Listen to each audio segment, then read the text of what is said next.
Greetings Samurai, FiOth here, and this is my new and first PvP build for Neo.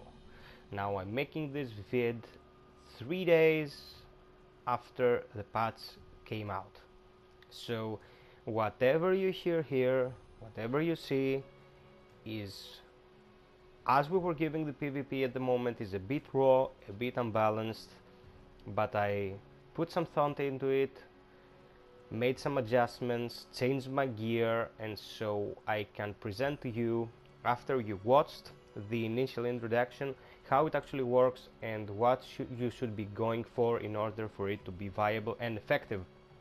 First and foremost, we're going for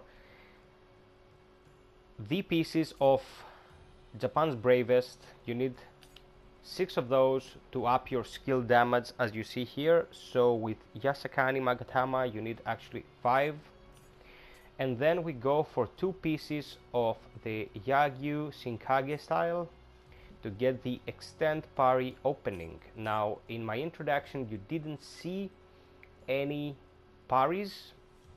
I actually won my very first fight in PvP at a close call with a parry using a katana, but that was a totally different build, and sadly, because so few people are playing PvP at the moment, and some of them using cheesy builds with shuriken bombs and stuff like that, as you saw in the introduction, I couldn't really get to record much gameplay that could be of use to me, but following this guide, I suppose you'll get the point. Now I'm going for a spear build, and the reason I am going for a spear build is manifold. First and foremost, there are a lot of powerful high damage dealing skills with the spear. I'm gonna go here and I'm gonna show you. For example, when the enemy is out of key, you can use Merciless Barrage, which is a more effective grapple than the normal grapple used by all other kinds of weapons. Stability here.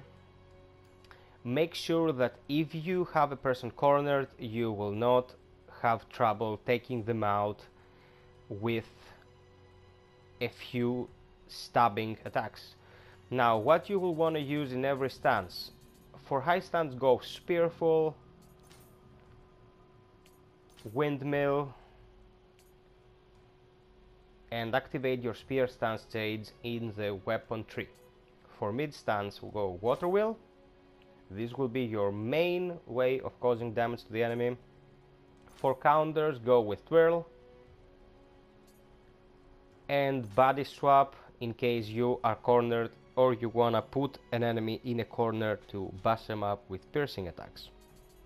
For low stance, go Tornado. Actually, using Japan's bravest set ups its damage by 30%, making it a force to be reckoned. Go Spear Bass. Here, Monkey, the Flying Monkey here, and its improvement to be able to perform drop attacks on enemies. Go Spear Shove here in case an enemy is very aggressive, and back slash here. Most of this you're not gonna use. I'm gonna be forward with you. As PvP stands now, there's a lot of spamming and little strategy, so if you come up against an opponent who actually uses those, good for you, you're gonna have a good match. Like, even when I fought people that were A+ in PvP, they mostly used like Shuriken, as I showed you a bit earlier, or were just spamming and got lucky or had more armor than me. So, going back to the equipment, Onisakon Spear to make use of the pieces bonus, the armor pieces.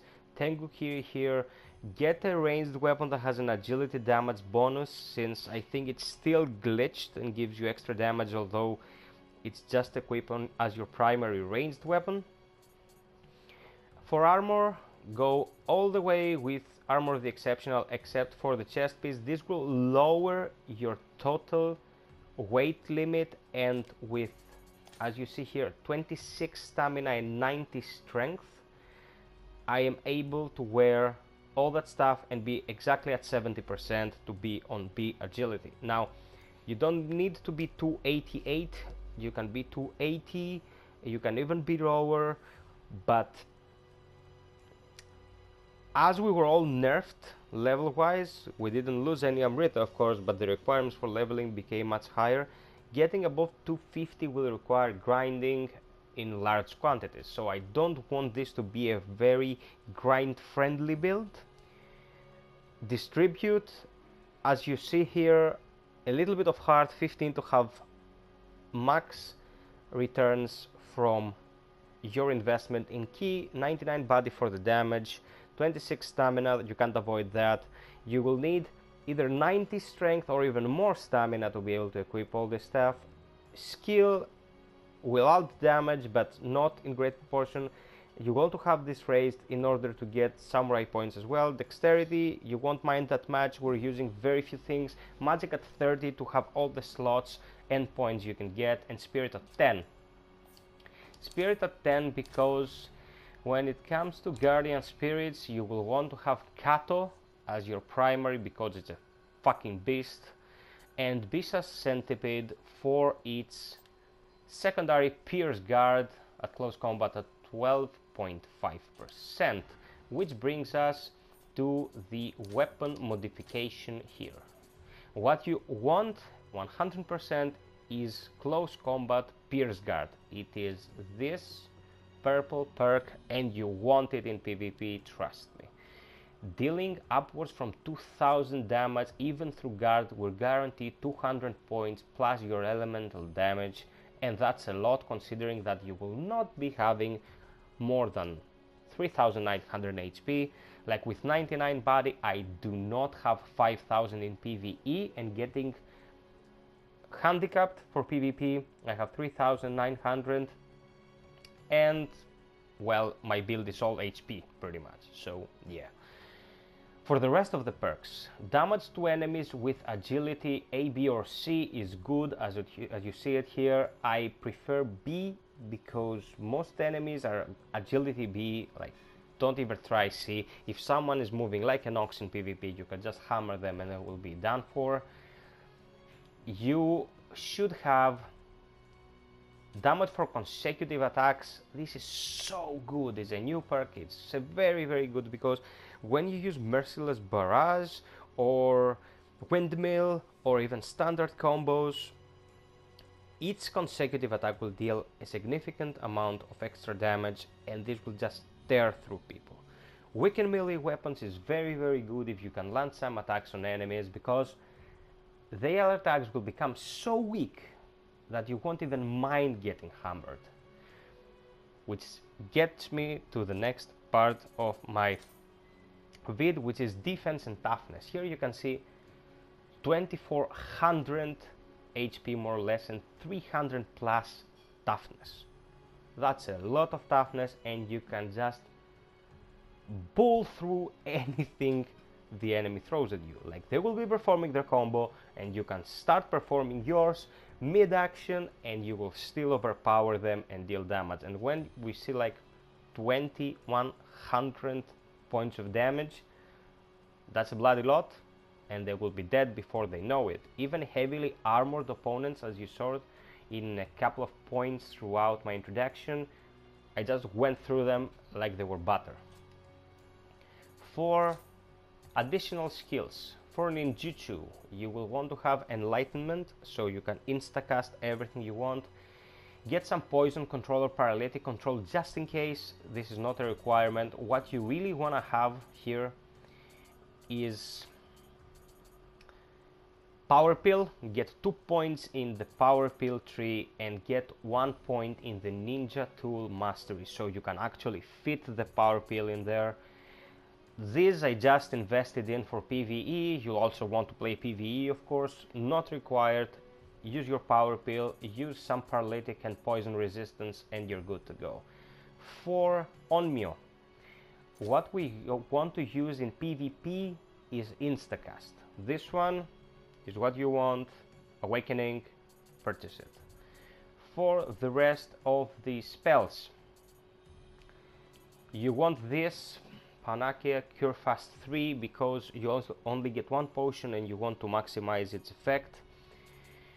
You will want Carnage Talisman if you feel risky, but I'd prefer to use Power Pill, to tell you the truth. Want 2 charges of Pleiades and Extraction Talismans because we hope to win our fights in 2 rounds, and if you have these active, you will always be getting a bit of your Guardian Spirit as you attack the enemy, and with Pierce Guard dealing damage to said enemy, so everything you do will yield a little bit of Amrita to activate your Guardian Spirit. So you will want Vital Spirit as well to have plus 5% income of Amrita to fill your gauge even faster.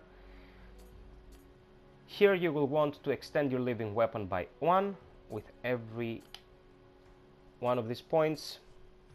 in order to be able to use it in a clutch, because as you saw in the vid, sometimes you will be at the receiving end of the opponent's Guardian Spirit and you will just want to turn the tables on them and win the fight. Don't try to overpower a Guardian Spirit enabled opponent, they will shred you no matter what. Something that you should be very focused on is always have reduced received damage from attacks when critical, as you see here 15%, have tenacity so you cannot actually die from poison or fire, reduced elemental attack damage, life and attack on your chest piece. Always. You can divide some of this like the tenacity or received elemental attack, but received damage critical can only go on a chest piece, and it's very important. Have attack on everything else. Start with a piece of hand gear on arms gear that has a starting value of attack 20, max its familiarity, transfer it to your intended piece of gear, and it will max around 35 at 160 plus something level, equipment level, and as you go upwards from there it will increase incrementally but in very small quantities. Have toughness when you don't want to have anything else, like toughness as a defense, every little bit helps. On your gloves you might want to consider timely guard perks, like in this case status elements relieved when timely guarding. You don't want to be going into your inventory to search for antidotes and paralytic needles, and you probably need your shortcuts for something else. So if you get poison and you want to get rid of it, a timely guard, which is not so hard to execute, you don't need to parry, just guard at the last possible moment, will relieve you of those elements. On your leg gear, have everlasting key on both and running speed at least on one of them to be able to close the gap when the enemy is moving away to spam shuriken and stuff like that. Yasakani Magatama with reduced received elemental damage is suggested, but any Yasakani Magatama will do. Here, very important as well, received damage from attack critical also. If you can have it on a Yasakani Magatama as well, that's the best thing you can do. Here I got like and got elemental attack damage reduction as well. And as you can see here, my quick slots are an elixir, Pleiades talisman, power pill, steel talisman, protection talisman, and lightning amulet in the moment talisman if I want to use a guardian spirit. That will be cast really fast because I have the aforementioned upgrade on my Onmyo tree. For every one of those you will get one charge per readied jutsu. So I have 4 power pills because I have readied 2 jutsu in my shrine, 1 each as a result of the nerfing returns of PvP. I will have 2 pills. Experiment with that and it will totally make sense. The crossed blades icon in every menu shows how much of said item you will have in PvP. So that's the final build. You will have a ton of damage, you will be able to just tank through everything the opponent throws at you with that much defense and diminished damage taken when in critical state. They will just think they're gonna kill you in a couple of blows, but you will just hammer through them and they will be none the wiser. Hope you found this useful, guys. I'm covering everything I can in Dragon of the North. Subscribe, like and share if you did. Until next time, be well, stay frosty, and always strive for perfection. Cheers.